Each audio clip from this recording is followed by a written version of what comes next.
Finally, the last play we're going to look at, coming back to the reversal play, and let me show you how the indicators can help you here. The percent B is going to show us divergence. Again, you hear me talk about this all the time because it's such a great signal. It's going to show us divergence, and it's going to clarify some of the reversals.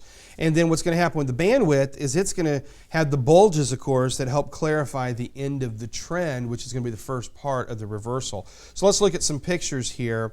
If you look at, again, this US dollar against the Canadian dollar trade, we were in a nice little swing, a really, really nice swing, several hundred pips worth of value that we got out of this. And then look at the top of the move, bandwidth starts to turn down. You've got the divergence happening with your percent B. That is a perfect signal telling you, yep, we've run out of steam. This is what the reversal signal is really all about. This is the two signals coming together. You see this as a trend trade that's turning into the reversal. And typically they happen like this. A lot of times you'll have the squeeze turns into a trend trade, turns into a reversal. So you kind of have three phases of the trade that are really the three signals of the Bollingers. And so this is exactly what you're seeing here. We had not quite a full squeeze on the far left here, but a pretty tight move. Moved into that trend trade. Now here's the reversal. Now watch what's happening in here. You're seeing the bandwidth lead the way.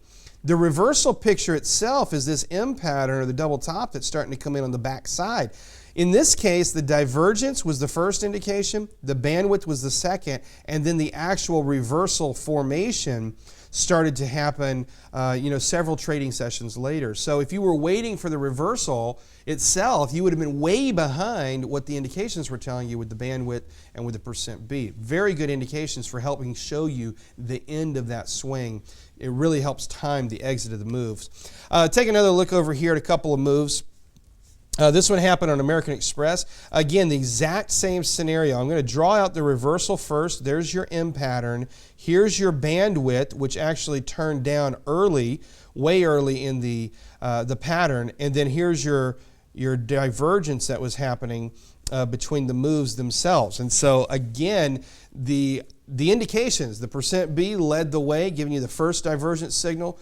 The bandwidth led the way, giving you the contraction of the bands, and then finally you got the full reversal signal that the Bollinger Bands are kind of known to provide for you.